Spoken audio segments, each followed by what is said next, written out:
Hello everyone, I had a fun little idea for a quick short video based on the title of my last video and what actually happened in that last game that I played on Fox, which was avoid the second line, and like I think the thumbnail was the line of defeat. That's what they always said. Is the fourth line was the line of victory, third line of territory or something like that, or balance or something. I don't remember anymore.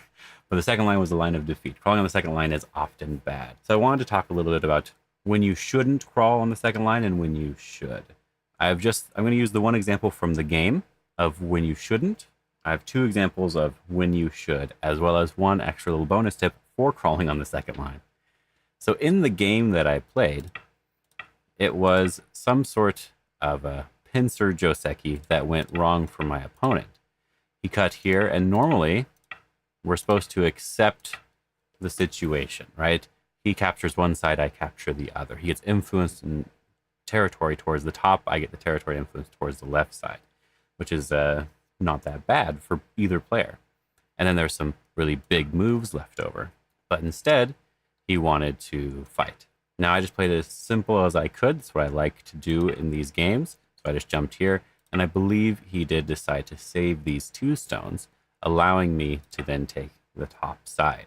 He did a couple things that were a little bit questionable. One thing, he did get this exchange in, and then he also decided to attach here on the top. And this is what we're going to say is one of the reasons you should not be crawling on the second line.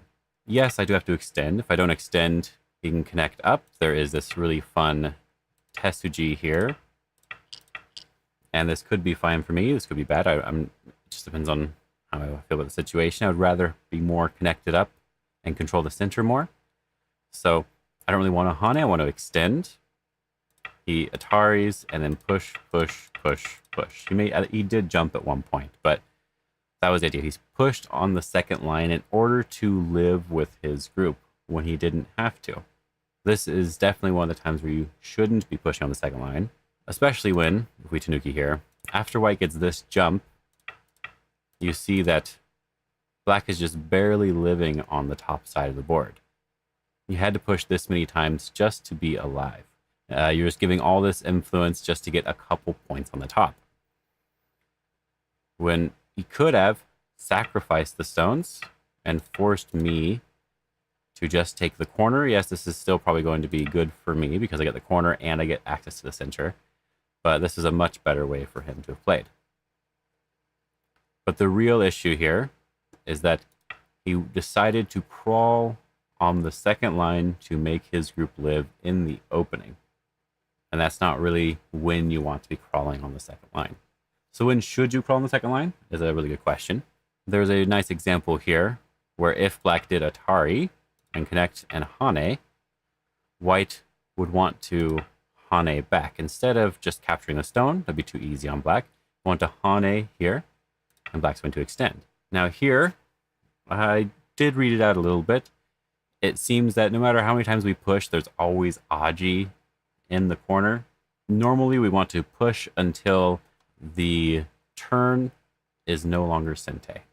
So if we go back here, this turn, it's not really Sente right now, but if black gets this turn and I don't respond, then black's group is more likely to be alive.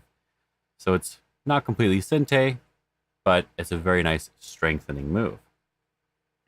So since I'm going to come back here to capture this, I want to push at least one time, so that when I come back here and they turn now, I could play some other move without having to worry about the strength of black's group or him capturing any of my stones. So this was a good example of the game that I did play on Fox.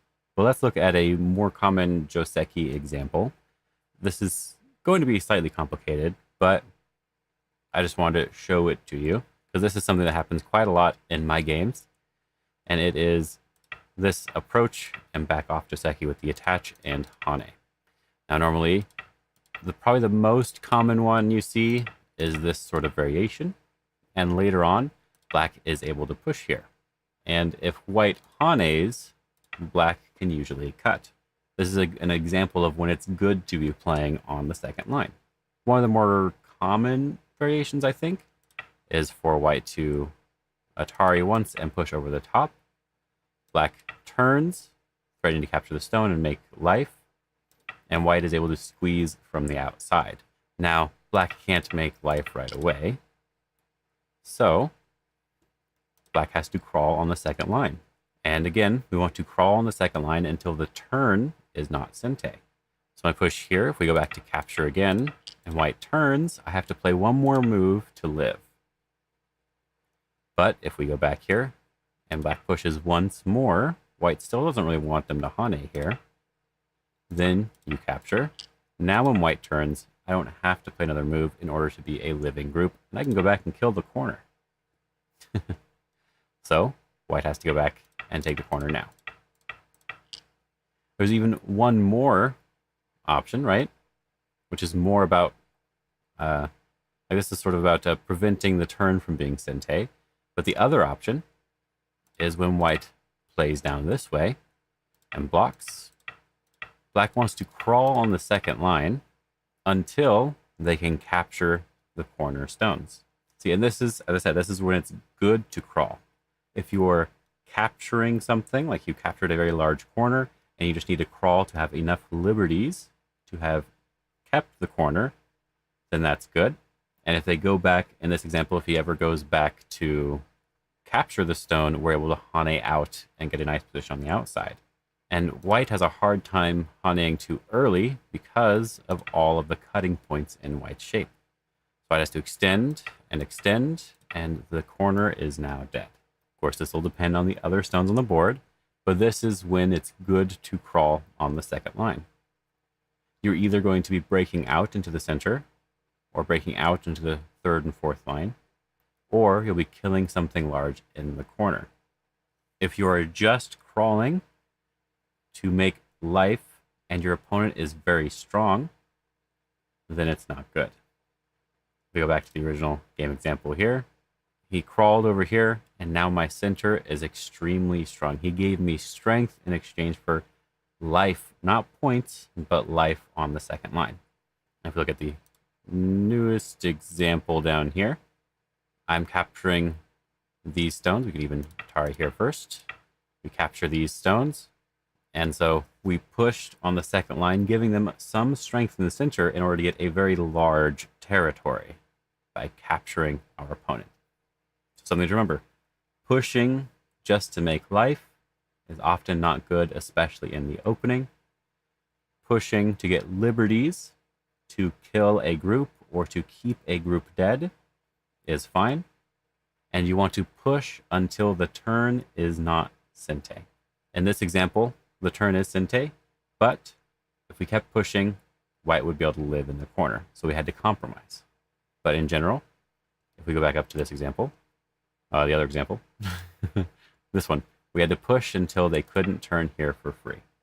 I hope that was fun. Sort of complicated Joseki stuff, but I wasn't really here to teach you the details of the Joseki itself, just the concept here.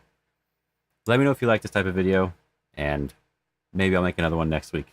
Who knows? Have a good day, and have fun.